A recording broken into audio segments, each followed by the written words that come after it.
வாழை main stream சினிமாவுக்கு பக்கத்தில் இருக்குது. அதுதான் அதனுடைய வெற்றி. அதில் நீங்கள் புரிஞ்சுக்கணும். ஆனால் பக்கத்தில் இருக்கக்கூடிய கொட்டுக்காளின்ற திரைப்படம் அது ஃபெஸ்டிவல் சினிமா. அதை நல்லா புரிஞ்சுக்கணும். அது மெயின் ஸ்ட்ரீம் சினிமா கிடையாது.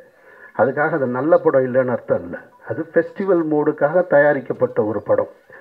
அப்போ ஃபெஸ்டிவல் மோடுக்காக தயாரிக்கப்பட்ட ஒரு திரைப்படத்தை, பல சர்வதேச விருதுகளை பெற்ற ஒரு திரைப்படத்தை இங்கே கொண்டு வந்து நீங்கள் சக மெயின்ஸ்ட்ரீம் மீடியாவோட போட்டி போட வைப்பது என்பதே அது ஒரு வன்முறை தான்.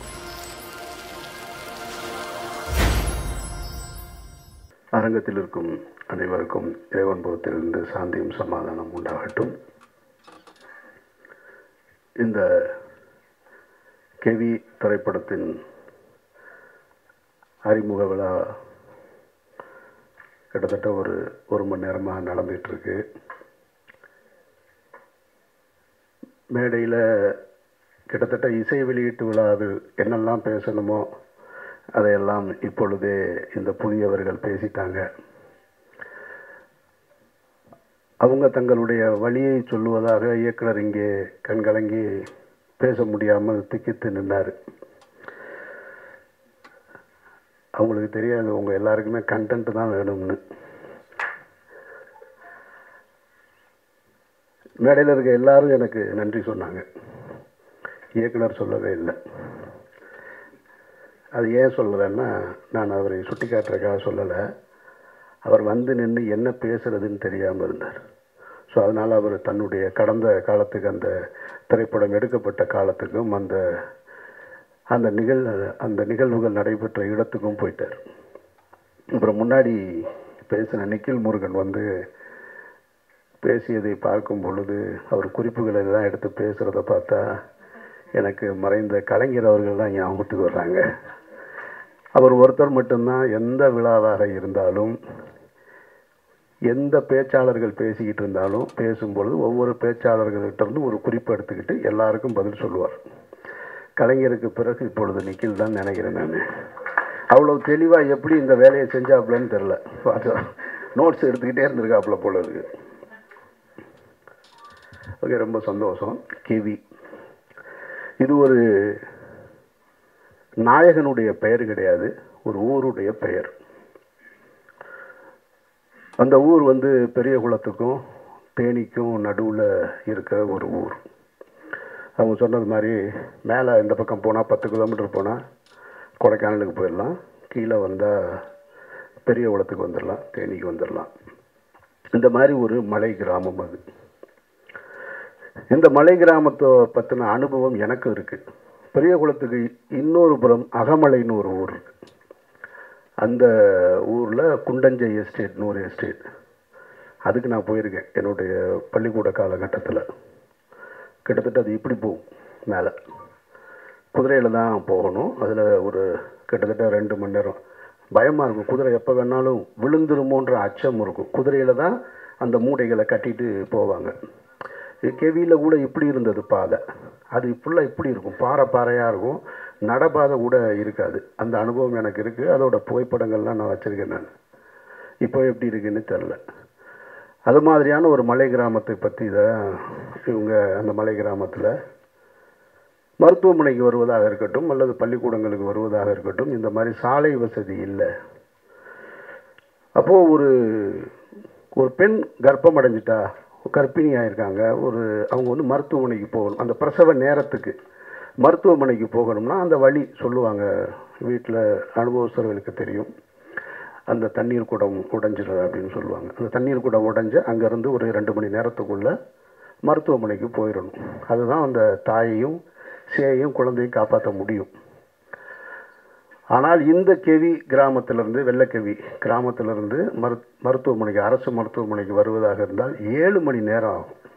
இது பகல்லையே இந்த கஷ்டம். இரவு நேரத்தில் அப்படி ஒரு வழி வந்துருச்சுன்னா என்ன செய்கிறது அப்படின்னா, அது உயிரை பணைய வைக்கிற வேலை தான். அப்படி ஒரு இரவு நேரத்தில் நடந்திருக்கக்கூடிய ஒரு சம்பவத்தை தான் அவங்க படமாக்கியிருக்கிறதா சொல்கிறாங்க. இப்போது அந்த ஊர்லேயே, இப்போ இவங்க எந்த ஊர் படமாக்குனாங்களோ அந்த ஊரில் கடந்த வாரம் ஒரு பெண் உடல்நிலை பாதிக்கப்பட்டு டோலியில் கொண்டு போகும்போது தாமதமாகி இறந்துட்டாங்க. இதுதான் இன்றைய நிலைமை. இதில் நம்ம கவனிக்க வேண்டியது என்னென்னா, இந்த மாதிரியான சாலை வசதிகள் இல்லாமல் நிறைய கிராமங்கள் இருக்குது, மலை கிராமங்கள் இருக்குது. இன்னும் ஆற்றை கடந்து கயிற்று பாலத்தை தொங்கிக்கிட்டு பள்ளிக்கூடத்துக்கு போகக்கூடிய மாணவ மாணவிகள் இருக்காங்க. ஆற்றை கடந்து போகக்கூடிய ஒற்றை பள்ளிக்கூடம் இருக்குது. இதெல்லாம் இருந்துகிட்டே தான் இருக்குது. அப்போ சுதந்திரம் பெற்று இவ்வளவு காலம் ஆகியும் நாம் இன்னும் இது போன்ற விஷயங்களில் நம்ம மேன்மை அடையலை அப்படின்றது ஒரு வருத்தத்துக்குரிய செய்தி தான். அதை யாரும் மறுக்க முடியாது. அப்போ இங்கே நம்ம கவனிக்க வேண்டியது என்னவாக இருக்குன்னா, ஃபார்முலா ரேஸ் கார்பந்தயம் நடத்துகிற அளவுக்கு நம்ம நாடு முன்னேறி இருக்கு. அப்போது அந்த அளவுக்கு முன்னேறி இருக்கிற நாம் இந்த மாதிரியான மருத்துவமனைகளுக்கு கொண்டு போவதற்கான சாலை வசதிகளை முன்னேற்ற வேண்டியது அவசியமானது. அதையும் கவனிக்கும். வெறுமனே நம்ம அதுவும் தேவை தான். ஆனால் இந்த அடிப்படை தேவையும் ரொம்ப முக்கியன்றது தான் நம்ம பார்க்கணும். அப்போ அப்படி ஒரு சூழலில் தான் அவங்க ஏன் உங்ககிட்ட இந்த வழியை சொல்கிறேன்னு எல்லாரும் சொன்னாங்க, ஊடக நண்பர்களை பார்த்து சொல்கிறாங்கன்னா, இந்த செய்தியை நீங்கள் கடத்தணும், அரசுக்கு கொண்டு போய் கடத்தணும் அப்படின்றது தான் அவங்களுடைய நோக்கம். அதுக்கு தான் நான் ஒரு ஸ்பீக்கர் அங்கே நிற்கிறேன். நான் அவர்கள் சொல்ல நினைப்பதை என்னுடைய வாயிலாக நான் உங்ககிட்ட சொல்கிறேன். நிச்சயமாக இப்போது ஜெய் பீம்ன்ற ஒரு திரைப்படம் வந்தது. அந்த திரைப்படத்தை பார்த்ததற்கு பின்னால் தமிழக அரசு உடனடியாக தலையிட்டு இருளர்களுக்கான அவருடைய வாழ்க்கையை மேம்பட செய்வதற்கான பட்டா வழங்குவது இதெல்லாம் நடந்தது. அது மாதிரியாக கெவி திரைப்படமும் ஒரு சூழலை ஏற்படுத்தும், அவர்கள் வாழ்க்கையில் மாற்றத்தை ஏற்படுத்தும்னா அப்படி ஒரு சூழல் நடக்கணும்னு நானும் வேண்டிக்கிறேன். உங்களுக்கு அந்த நன்றியை செலுத்துகிறேன். அப்போ தமிழக அரசின் கவனத்துக்கு இந்த கெவி திரைப்படத்தையும் கொண்டு போக வேண்டியது அவசியமாக இருக்கின்றதான் மறுக்க முடியாத உண்மை. இதில் இன்னொரு சிக்கல் இருக்குது. அதை படக்குழுவினர் யாரும் தப்பாக நினச்சிக்க கூடாது. அதாவது ஒரு திரைப்படம் என்பது அது ஒரு மெயின் ஸ்ட்ரீம் மீடியா. திரையரங்குக்கு லைட் அமர்த்திட்டு எதுக்கு இவ்வளோ ஸ்பீக்கர்ஸ் வச்சுருக்காங்க அப்படின்னு சொன்னால், அவங்க ஒன்றை உணர்வதற்காகத்தான். முன்ன மாதிரி இல்லை. இப்போல்லாம் 5.1 7.1 டால்பி ஸ்டீரியோ எல்லாம் வந்ததுக்கு பின்னாடி அந்த திரைப்படம் இந்த தாக்கத்தை தனக்கு ஏற்படுத்தணும் அப்படின்றது. இப்போ நீங்கள் படப்பிடிப்பு தளத்தில் நான் கஷ்டப்பட்டேன், அங்கே ரொம்ப சிரமம் இருந்தது, நாங்கள் வேதனைகளை அனுபவித்தோம், கண்ணீரை அனுபவித்தோம் அப்படின்னு சொல்லுவதால் மட்டும் அது கடந்துராது ஆடியன்ஸுக்கு. அந்த திரைப்படம் அதை கடத்துதா, அது அந்த வேலையை செய்தான்றதான் ரொம்ப முக்கியமானது. ஏன்னா அதில் நீங்கள் ரொம்ப கவனமாக இருக்கணும். நீங்கள் ஒரு இண்டிபெண்டன்ட் ஃபிலிம் மேக்கர்ன்றீங்க, அப்புறம் எல்லாருமே நாங்கள் எல்லாமே புதியவர்களாக இருந்தோம்னு சொல்கிறீங்க. கேட்குறதுக்கு நல்லா இருக்குது, படம் பார்க்குறதுக்கு நல்லா இருக்கணும். அது ரொம்ப முக்கியம். ஏன்னா இந்த நாட்டில் வாச்சாத்தின்னு ஒரு நிகழ்வு உங்களுக்கு எல்லாருக்குமே தெரியும். 18 பெண்கள் பாலியல் வன்முணர்வு செய்யப்பட்ட ஒரு கொடுமை. அதுக்கு 30 ஆண்டு கால போராட்டத்துக்கு பின்னாடி இப்போ தான் தீர்ப்பு வந்தது, உங்கள் எல்லாருக்கும் தெரியும், பத்திரிகையாளர்களுக்கு. ஆனால் வாச்சாத்தியை மையப்படுத்தி ஒரு திரைப்படம் வந்தது, பார்க்க முடியாது, ரொம்ப நேரமாக நம்ம போர் அடிக்கும். அந்த வழி நமக்கு உணரவே முடியாது. அப்போ மேக்கிங்கில் ஃபிலிம் மேக்கிங்கில் கொஞ்சம் அமெச்சூராக இருக்கும். அப்போ அது போன்று இருந்து விடக்கூடாதுன்றதுல ரொம்ப கவனமாக இருக்கணும் நீங்கள். இதை ஏன் நான் உங்ககிட்ட இந்த இடத்துல சொல்கிறேன்னா, திரையரங்குக்கு வந்ததுக்கப்புறம் நீங்கள் அதை பற்றி பேசி பிரயோஜனமே கிடையாது. உங்களுடைய திரைப்படத்தினுடைய ஒரு காட்சியை, ஒரு முன்னோட்டத்தை எனக்கு அனுப்பிச்சிருந்தீங்க. அதில் பார்த்தே 2 தேவையில்லாத 2 ஷார்ட்ஸ் இருக்குது என்னுடைய பார்வையில். அது ஒரு ஹீரோவை முன்னிலைப்படுத்துவது போல். அது இந்த இடத்துக்கு கொண்டு சேர்க்காது. இவங்க அந்த மாதிரி நிறைய பார்த்துட்டாங்க. இவங்களுக்கு எல்லாம் தெரியும் யார் யாருக்கு என்ன ஷாட் வைப்பாங்கன்னு முன்னாடியே சொல்லிடுவாங்க, படம் பார்க்குறதுக்கு முன்னாடியே. அதனால் அதையெல்லாம் தவிர்த்துட்டு நீங்கள் படம் முடிகிறதுக்குள்ளே, படம் காப்பி ரெடியாக ரிலீஸ் பண்ணுறதுக்குள்ளே ஒரு தடவை இப்போ என்னை இந்த விழாவுக்கு அழைத்தது போல் உங்கள் பிஆர்ஓ மூலமாக இன்னும் சில நல்ல இயக்குநர்கள் இருக்காங்க, அவர்களை அழைச்சி படத்தை போட்டு காமிச்சு, சார் இதில் எந்தெந்த இடம் வீக்காக இருக்குது, இல்லை எதை எப்படியாவது என்ஹான்ஸ் பண்ண முடியுமா, தேவையில்லாத காட்சிகள் எது ரிப்பீட் மோடில் இருக்குது, இதையெல்லாம் பார்த்து கொண்டு போய் சேர்க்க வேண்டியது உங்கள் பொறுப்பு. அப்படி சேர்த்திங்கன்னா தான் நீங்கள் பட்ட கஷ்டம் போய் சேரும். அதை நீங்கள் புரிஞ்சுக்கங்க, அதை தவறாக எடுத்துக்க வேணான்றது தான் என்னுடைய கருத்து. ஏன் அப்படி சொல்கிறேன்னா, சினிமா மெயின் ஸ்ட்ரீம் மீடியா தான் ரொம்ப முக்கியமானது. நீங்கள் எந்த வழியை சொல்வதாக இருந்தாலும், சமீபத்திய உதாரணங்களை நீங்கள் இப்போ சொல்லிக்கிட்டு இருந்தீங்க, வாழை சொன்னீங்க. வாழை மெயின் ஸ்ட்ரீம் சினிமாவுக்கு பக்கத்தில் இருக்குது, அதுதான் அதனுடைய வெற்றி. அதில் நீங்கள் புரிஞ்சுக்கணும்.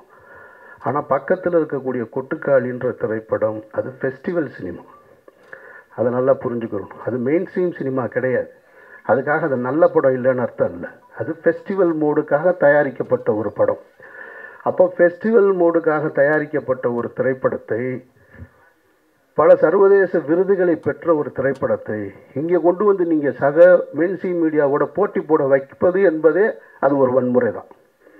அது எனக்கு ஏற்புடையதல்ல. அப்படி ஒரு படத்தை கொண்டு வந்து போட்டி போட வைக்கவே கூடாது. அது தேவையற்ற வேலை. சர்வதேச விருது வாங்கின ஒரு திரைப்படம், பாராட்டுக்களை பெற்ற ஒரு இயக்குனரை இங்கே ஒரு 150 ரூபா கொடுத்துட்டு வெளியில் வரும்போது ஒருத்தர், இப்போ தான் யூடியூப் நிறையா வந்துருச்சு இல்லையா, யூடியூப் வந்துட்ட காரணத்தினால என்ன பண்ணுறாங்கன்னா, நாங்கள் படமாக எடுத்து வச்சுருக்கோம், நம்ம அதை பார்க்குறோம். 2 நாளாக நான் பார்த்துட்ருக்கேன். அந்த டைரக்டரை பார்த்தா நான் வெட்டுவேன், அடிப்பேன் அப்படின்லாம் சொல்கிறேன். அவருக்கு யார் அந்த உரிமை கொடுத்தது? வெட்டுவேன் அடிப்பேன்னு சொல்கிறதுக்கான உரிமை யார் கொடுத்தா? படம் நல்லா இல்லைன்னு சொல்கிற, அது ஓகே, ஏன் நீ காசு கொடுத்து பார்த்ததுனால தான் அது கூட உனக்கு அந்த உரிமை, இல்லைன்னா அது கூட கிடையாது. அப்போது தேவையற்ற முறையில் என்னை பொறுத்த மட்டும் நான் கொட்டுக்காளி திரைப்படத்தை நான் எடுத்திருந்தேன், தயாரிச்சிருந்தேன் அப்படின்னா நான் தியேட்டருக்கே கொண்டு வந்திருக்க மாட்டேன். அதை வணிக நோக்கத்தில் கொண்டு வந்து திணிக்க வேண்டிய அவசியம் இல்லைன்னு நான் நினைக்கிறேன். அது அவசியமற்றது. அது சர்வதேச திரைப்பட விருதுகளை பெற்றிருக்கு. அந்த கண்ணியத்தை அப்படியே கொடுத்துருக்கணும். அதனுடைய தயாரிப்பாளர் ஒரு பிரபல நடிகராக இருக்கிறாரு. அவர் நிச்சயமாக அவருடைய இன்ஃப்ளூயன்ஸை வச்சு அவர் ஓடிடி தளத்துக்கு வித்திருந்துருக்காங்க. அதோடு போட்ட முதலீடை எடுத்துகிட்டு பிரச்சனையை முடிச்சிருந்தா தேவைப்படுறவங்க அந்த படத்தை போய் ஓடிடியில் பார்த்துருப்பாங்க. இப்போ நீங்கள் கொண்டு போய் 1000 ரூபா பணத்தை கொடுத்துட்டு குடும்பத்தோடு போய் எனக்கு பாட்டு இல்லை, ஓப்பனிங் சீன் இல்லை, மியூசிக் இல்லை, இன்டர்வல் பிளாக் சரியாக இல்லை, எண்டு ப்ராப்பராக இல்லைன்னு சொல்ல வேண்டிய அவசியம் எங்கே ஏற்படுது? நான் பாக்கெட்லேருந்து காசு எடுத்து கொடுக்கும்போது வருது. அப்போ அது தேவையற்றது. அப்போ மெயின் ஸ்ட்ரீம் சினிமாவுக்கு என்ன சொல்லணும், ஃபெஸ்டிவலுக்கு என்ன சொல்லணுன்றதை நம்ம தெரிஞ்சு வச்சுக்கணும். அதை விட்டுவிட்டு நான் ஃபெஸ்டிவலுக்கு எடுத்த மூடில் ஒரு படத்தை எடுத்துகிட்டு நாளைக்கு கெவியாக கூட இருக்கலாம், இதே படத்தை கொண்டு வந்து நீங்கள் மெயின் ஸ்ட்ரீமில் கொண்டு வந்து வச்சுட்டு என்ன ஆடியன்ஸ் பார்க்க மாட்டேன்றாங்க அப்படின்னு சொல்லக்கூடாது. அது ஏற்புடையது கிடையாது. அந்த வகையில் ஏன்னா அதுதான் சமீபத்திய உதாரணமாக தான் நான் அதை வச்சு தான் இந்த கெவியையும் சொல்கிறேன். அந்த மாதிரி உங்களுடைய திரைப்படத்தையும் அதுபோல் மக்களுக்கு கொண்டு போய் சேர்க்கக்கூடிய திரைப்படமாக ஆக்கித்தர வேண்டிய பொறுப்பு உங்களுக்கு இருக்குது.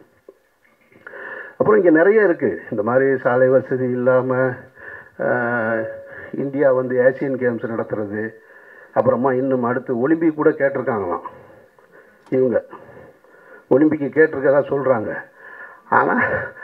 ஆனால் வெளிநாட்டு அதிபர்கள் வரும்பொழுது குடிசையை பூரா பச்சை போட்டு மறைப்பாங்க, நெட்டு போட்டு மறைச்சிக்கிட்டு இருப்பாங்க. ஆனால் இவங்க ஒலிம்பிக் ஆசியன் கேம்ஸ் நடத்துறதுக்கு கிராமங்களை உருவாக்கணும். அப்போ அதுக்கு ஒரு கிராமங்களே உருவாக்குறாங்க. ஒரு விளையாட்டுக்கு ஒரு கிராமங்களை உருவாக்குகிற ஒரு நாடு உண்மையான கிராமத்திற்கு சாலை வசதி ஏற்படுத்தி தர வேண்டும் என்பது மிக மிக அவசியமானது. அதை நம்ம கேட்க வேண்டிய பொறுப்பு நமக்கு இருக்குது. அதை இந்த திரைப்படத்தின் மூலமாக நீங்கள் கேட்டதாக நான் உணர்றேன். நான் அப்புறம் இந்த படத்தின் தயாரிப்பாளர் இங்கே ஒன்று சொல்லும்போது சொன்னார், என்னை எதுக்கு நடிகை கூப்பிட்டாங்கன்னு தெரிலன்னு.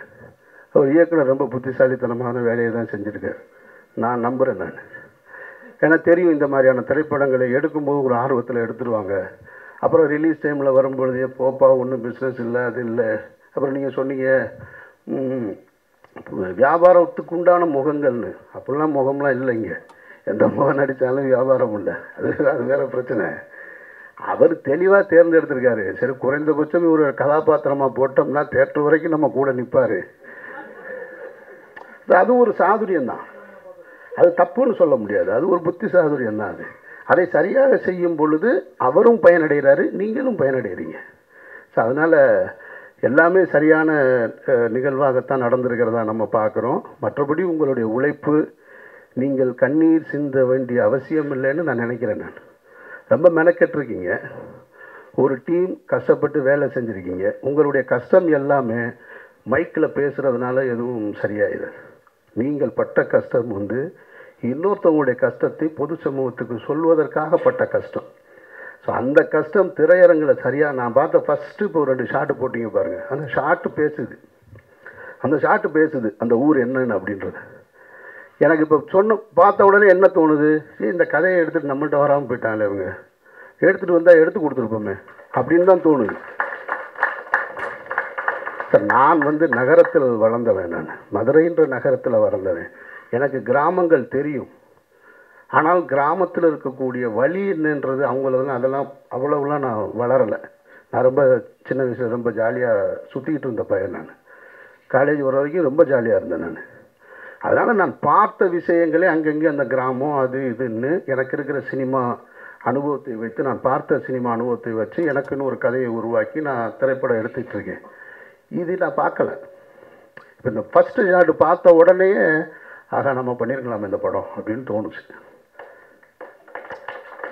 அப்போது நம்ம கடைசியாக வந்து சேர்க்கிறதை விட முதல்லையே நீங்கள் யாரையாவது சந்திச்சிருந்தால் இன்னும் சரியாக கூட வந்திருக்கும்னுன்றது. எதுவாக இருந்தாலும் நீங்கள் சரியாக பண்ணியிருக்கீங்கன்னு எனக்கு நம்பிக்கை இருக்குது. அந்த ஷாட்டு பார்க்கும்போது முழு படமும் அந்த உணர்வை எனக்கு கொடுத்துருச்சுன்னா நீங்கள் வெற்றி அடைஞ்சிட்டீங்கன்னு அர்த்தம். உங்களுடைய வெற்றி என்பது அரசின் காதுகளுக்கு போய் கேட்கும். எப்படி ஜெய்பீம் திரைப்படத்தை வந்து இந்த மாநிலத்தின் முதல்வர் பார்த்தாங்களோ அதுபோல் உங்களது இந்த திரைப்படத்தையும் படம் நல்லா இருந்துச்சுன்னா பத்திரிகையாளர்கிட்ட உங்கள்கிட்ட அன்பாக கேட்டுக்கிறேன், இந்த படம் என்றைக்கு ரிலீஸ் ஆகுதோ காப்பி ரெடி ஆகுதோ அதை பார்த்துட்டு உங்களுடைய விமர்சனங்களில் இந்த திரைப்படத்தை தமிழகத்தின் முதல்வர் பார்க்க வேண்டும்னு கடைசி வரியாக கோடிட்டு எழுதுங்க. இது வரைக்கும் நீங்கள் செஞ்சுருக்க மாட்டீங்க, முதல் முறையாக செஞ்சு பாருங்கள். அதற்கு தகுதியாக இந்த படம் இருக்குமானால் சொல்லுங்கள். ஒருவேளை ஒன்று ரெண்டு சின்ன சின்ன குறைகள் இருந்தால் கூட மன்னிச்சு விட்டுருங்க, புது டீம் தானே. அதனால் மன்னிச்சு விட்டுட்டு இந்த செய்தியை கொண்டு போய் அரசின் கவனத்துக்கு சேருங்க. ஒருவேளை தமிழக முதல்வரோ அன்றைக்கு இன்றைக்கி இருக்கக்கூடிய அமைச்சர்களோ அந்த படத்தை பார்த்துட்டு அந்த சாலை வசதியை ஏற்படுத்தி கொடுத்தாங்கன்னா அந்த மாற்றம் உங்களால் நிகழ்ந்தது வல்ல இறைவனால் நிகழ்ந்ததுன்னு நானும் நம்பிக்கையோடு காத்திருக்கிறேன். இந்த விழாவுக்கு அழைத்ததற்கு நீங்கள் எல்லாரும் வந்து நின்று இந்த படத்தை பற்றி மக்களிடத்தில் கொண்டு போய் சேர்க்கிறதுக்கு என்னுடைய நெஞ்சார்ந்த நன்றி. இது போன்ற சினிமா செய்திகளை உடனுக்குடன் தெரிந்து கொள்ள உடனே நேட்டிவ் சினிஎக்ஸ் தமிழை சப்ஸ்கிரைப் செய்யுங்கள்.